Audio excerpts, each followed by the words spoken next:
ಈಗಾಗಲೇ ನಮ್ಮ ವರಿಷ್ಠ ನಾಯಕರು ಕೇಂದ್ರ ಸರ್ಕಾರದವರು ಏನು ತೀರ್ಮಾನ ಮಾಡಿದ್ದಾರೆ, ಮೊದಲೇ ತೀರ್ಮಾನ ಮಾಡಬೇಕಾಗಿತ್ತು, ಆದರೆ ಈಗ ಮಾಡಿದ್ದಕ್ಕಾಗಿ ಅದನ್ನು ಸ್ವಾಗತ ಮಾಡಿದ್ದಾರೆ. ಕಾಲಮಿತಿಯಲ್ಲಿ ಅದನ್ನು ಪಾರದರ್ಶಕವಾಗಿ ಸಾಮಾಜಿಕ, ಶೈಕ್ಷಣಿಕ, ಆರ್ಥಿಕ ಎಲ್ಲ ವಿಷಯಗಳನ್ನು ಸೇರಿಸಿಕೊಂಡು ಜಾತಿಗಣತಿ ಮಾಡಬೇಕು ಅನ್ನೋಂಥದ್ದಕ್ಕೆ ಸ್ವಾಗತ ಮಾಡಿದ್ದಾರೆ. ನಾನು ಸ್ವಾಗತ ಮಾಡ್ತಾ ಇದ್ದೇನೆ. ಈ ಗಣತಿಯಲ್ಲೂ ಕೂಡ ಸಾಕಷ್ಟು ಗೊಂದಲ ಇತ್ತು ಸರ್. ಅಂದರೆ ವೀರಶೈವ ಉಪಪಂಗಡಗಳು ಕೂಡ ಯಾವುದೇ ಪರಿಸ್ಥಿತಿ ಇದೆ. ಅದೆಲ್ಲ ಅಖಿಲ ಭಾರತ ವೀರಶೈವ ಲಿಂಗಾಯತ ಸಭೆಯಲ್ಲಿ ಚರ್ಚೆ ಮಾಡಿದ್ದೇವೆ. ಸುಮಾರು 90ರಿಂದ 100 ಉಪಜಾತಿಗಳಿದ್ದಾವೆ, ಕೆಲವೊಂದು ಬಿಟ್ಟು ಹೋಗಿದ್ದಾವೆ ಅನ್ನುವಂಥದ್ದು ಕೆಲವೊಂದು ಸಣ್ಣ ಸಮುದಾಯಗಳ ಅಭಿಪ್ರಾಯವಿದೆ. ಅದೆಲ್ಲವನ್ನು ಕ್ರೋಢೀಕರಿಸಿ ಇವತ್ತು ಸರ್ಕಾರದ ಮುಂದೆ ಮಾನ್ಯ ಮುಖ್ಯಮಂತ್ರಿಗಳ ಗಮನಕ್ಕೆ ತರ್ತೀವಿ. ನೋಡಿ, ಈಗ ಸಚಿವ ಸಂಪುಟದಲ್ಲಿ ಅದಕ್ಕೆ ಸನ್ಮಾನ್ಯ ಮುಖ್ಯಮಂತ್ರಿಗಳು ಒಂದು ಸಭೆಯನ್ನು ಕರೆದಿದ್ದರು. ಆ ಸಭೆಯಲ್ಲಿ ಈಗಾಗಲೇ ವರದಿ ಬಿಡುಗಡೆ ಆಗಿದೆ, ಬಹಿರಂಗನೂ ಆಗಿದೆ. ಈಗ ಮತ್ತೆ 9ನೇ ತಾರೀಕಿಗೆ ಸಚಿವ ಸಂಪುಟದ ಸಭೆ ಇದೆ. ಸಚಿವ ಸಂಪುಟದ ಸದಸ್ಯನಾಗಿ ಸಚಿವ ಸಂಪುಟದಲ್ಲಿ ನನ್ನ ನಿಲುವನ್ನು ವ್ಯಕ್ತಪಡಿಸುತ್ತೇನೆ. ನೋಡಿ, ಆ ರೀತಿ ಯಾವುದೂ ಇಲ್ಲ. ನಮ್ಮ ಸರ್ಕಾರ ಬಸವ ತತ್ವದ ಆಧಾರದ ಮೇಲೆ ನಡೆಯುವಂಥ ಸರ್ಕಾರ ಇದೆ. ಸರ್ವರಿಗೂ ಸಮಪಾಲು ಅನ್ನುವಂಥ ರೀತಿಯಲ್ಲಿ ಪ್ರತಿಯೊಬ್ಬರಿಗೂ ಸಾಮಾಜಿಕ ನ್ಯಾಯ ಕೊಡುವಂಥ ಕೆಲಸ ನಮ್ಮ ಸರ್ಕಾರ ಮಾಡ್ತದೆ.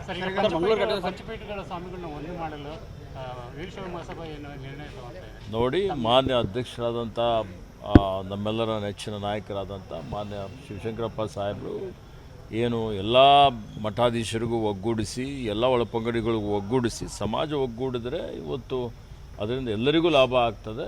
ಉತ್ತಮವಾದಂಥ ಬಲಿಷ್ಠವಾದಂಥ ಸಮಾಜ ನಿರ್ಮಾಣ ಮಾಡಲಿಕ್ಕೆ ಸಾಧ್ಯ ಆಗ್ತದೆ. ಅದರಲ್ಲಿ ಎಲ್ಲರೂ ವಿಘಟನೆಯತ್ತ ಹೋಗಬಾರ್ದು, ಎಲ್ಲರೂ ಸಂಘಟನೆಯತ್ತ ಹೋಗಬೇಕು ಅನ್ನುವಂಥ ಒಂದು ಆಲೋಚನೆ ಮಹಾಸಭೆಯ ಮೊದಲಿನಿಂದಲೇ ಇದೆ. ಅದನ್ನು ಕಾರ್ಯಗತ ಮಾಡ್ತಾ ಇದ್ದಾರೆ. ಅದಕ್ಕೆ ನಾನು ಅಭಿನಂದಿಸ್ತೇನೆ. ನೋಡಿ, ಕಾಂಗ್ರೆಸ್ ಪಕ್ಷ ಇವತ್ತು ಯಾವಾಗಲೂ ದುಷ್ಕರ್ಮಿಗಳಿಗೆ, ಭಯೋತ್ಪಾದಕರಿಗೆ, ಇವತ್ತು ಯಾರು ಅಕ್ರಮ ಮಾಡ್ತಾರೆ, ಯಾರು ಕೊಲೆಗಡುಕರಿದ್ದಾರೆ, ಆ ಕೊಲೆಗಡುಕರಿಗೆ, ಈ ಸಮಾಜಘಾತಕ ಶಕ್ತಿಗಳಿಗೆ ಯಾವುದೇ ಜಾತಿ ಇರೋದಿಲ್ಲ. ಇವತ್ತು ಯಾವುದೇ ಹಿಂಸೆ ಆದರೂ ನಮ್ಮ ಸರ್ಕಾರ ಅದನ್ನು ಅತ್ಯಂತ ಗಂಭೀರತೆಯಿಂದ ಪರಿಗಣನೆ ಮಾಡಿ, ಯಾರು ತಪ್ಪು ಮಾಡಿದ್ದಾರೆ, ಯಾರಿವತ್ತು ಕ್ರಿಮಿನಲ್ಸ್ ಇದ್ದಾರೆ, ಆ ಕ್ರಿಮಿನಲ್ಸ್ಗೆ ಎಲ್ಲಿದ್ದರೂ ಬಿಡೋದಿಲ್ಲ. ಅಂಥವ್ರಿಗೆ ಶಿಕ್ಷೆ ಕೊಡುವಂಥದ್ದು, ಉಗ್ರ ಶಿಕ್ಷೆ ಕೊಡುವಂಥ ಕೆಲಸ ನಮ್ಮ ಸರ್ಕಾರ ಮಾಡ್ತದೆ. ಆ ಘಟನೆಯನ್ನು ತೀವ್ರವಾಗಿ ಖಂಡಿಸ್ತೇನೆ ಮತ್ತು ಪೊಲೀಸ್ ಇಲಾಖೆಯವರು ಕ್ರಮ ಕೈಗೊಳ್ತಾರೆ. ಭದ್ರತಾ ವೈಫಲ್ಯ ಅಂತ ಆಪಾದನೆ ಮಾಡ್ತಿದಾರಲ್ಲ ಸರ್, ಈಗ ರಾಜ್ಯ ಸರ್ಕಾರದ ಕೇಂದ್ರದ ಬಗ್ಗೆ ವೈಫಲ್ಯ ಇದು. ಈಗ ಭದ್ರತಾ ವೈಫಲ್ಯ ಪಹಲ್ಗಾಮ್ದಲ್ಲಿ ಆಗಿದ್ದು ನೋಡಿದ್ದೀರಾ ಇಲ್ಲ?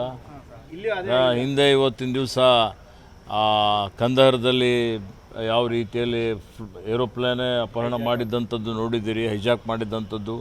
ಭಯೋತ್ಪಾದಕರಿಗೆ ಹೋಗಿ ಕೇಂದ್ರ ಸಚಿವರೇ ಇವತ್ತು ಅವರಿಗೆ ಫ್ಲೈಟ್ರಲ್ಲಿ ಒಯ್ದು ಕೊಟ್ಟಿದ್ದಂಥದ್ದು ನಿಮ್ಮ ಗಮನದಲ್ಲಿದೆ. ಪಾರ್ಲಿಮೆಂಟಲ್ಲಿ ಅಟ್ಯಾಕ್ ಆಗಿದ್ದು ನೋಡಿದ್ದೀರಾ ಇಲ್ವಾ? ಅಕ್ಷರಧಾಮ್ ಮೇಲೆ ಅಟ್ಯಾಕ್ ಆಗಿದ್ದು ಯಾರ ಕಾರ್ಯಕಾಲದಲ್ಲೇ ಆಯಿತು? ಅವ್ರ ಕಾರ್ಯಕಾಲದಲ್ಲೇ ಆಯ್ತಲ್ಲ. ಮತ್ತು ಇವ್ರಿಗೇನು ನೈತಿಕತೆ ಇದೆ ನಮ್ಮ ಬಗ್ಗೆ, ನಮ್ಮ ಸರ್ಕಾರದ ಬಗ್ಗೆ ಮಾತನಾಡಲಿಕ್ಕೆ?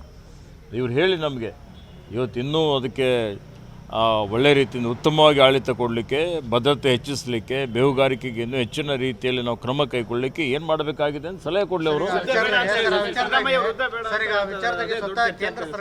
ನೋಡಿ, ಮಾನ್ಯ ಸಿದ್ದರಾಮಯ್ಯಜಿಯವರು, ಮಾನ್ಯ ರಾಹುಲ್ ಗಾಂಧಿಯವರು, ಖರ್ಗೆಜಿಯವರು ಈಗಾಗಲೇ ಹೇಳಿದ್ದಾರೆ, ಶತ್ರು ರಾಷ್ಟ್ರಕ್ಕೆ ತಕ್ಕ ಪಾಠ ಕಲಿಸಿ, ಸುಮ್ಮನೆ ಬೊಗಳೆ ಬಿಡಬೇಡಿ, ಆ್ಯಕ್ಷನ್ ತೋರಿ ಅಂತ. ಇಂದಿರಾ ಗಾಂಧಿಯವರು ಯಾವ ರೀತಿಯಲ್ಲಿ ಪಾಕಿಸ್ತಾನ ನಿರ್ಮಾಣ ಮಾಡಿದರು, ನಿಮ್ಗೇನಾಗಿದೆ? ಎಲ್ಲ ರೀತಿಯಲ್ಲಿ ನಾವು ಸಪೋರ್ಟ್ ಮಾಡ್ತಾ ಇದ್ದೀವಲ್ಲ ಪ್ರತಿಪಕ್ಷದಲ್ಲಿ ಇದ್ದುಕೊಂಡು. ಮತ್ತೆ ಯಾರು ಬೇಡ ಅಂದಾರ ನೀವು ಮಾಡಲಿಕ್ಕೆ? ಮಾಡಿ. ಇವತ್ತು ಸರ್ಕಾರ ಒಪ್ಪಿದೆ ಸರ್, ಈಗ ಭದ್ರತಾ ವೈಫಲ್ಯ ಅಂತ ಅವರು ಒಪ್ಕೊಂಡಿದ್ದಾರೆ. ರಾಜ್ಯ ಸರ್ಕಾರ ಮಂಗಳೂರು ವಿಚಾರದಲ್ಲಿ ಒಪ್ಕೊಳ್ಳುತ್ತಾ ಹೇಗೆ ಅಂತ? ನೋಡಿ, ಈಗ ಕೇಂದ್ರ ಒಪ್ಕೊಂಡಿದೆ, ನೀವು ಒಪ್ಕೊಳ್ರಿ ಅನ್ನೋಂಥದ್ದಕ್ಕೆ ಏನಿದೆ? ನಾವು ಈಗಾಗಲೇ ಹೇಳಿದ್ದೇವೆ, ಒಂದು ಇವತ್ತಿನ ದಿವಸ ಕ್ರೈಮ್ ಆಗಿದೆ, ಅಪರಾಧ ಆಗಿದೆ. ಯಾರು ಅಪರಾಧಿಗಳಿದ್ದಾರೆ ಅವರಿಗೆ ಪತ್ತೆ ಹಚ್ತೀವಿ, ಕಠಿಣವಾದಂಥ ಶಿಕ್ಷೆ ಕೊಡ್ತೀವಿ.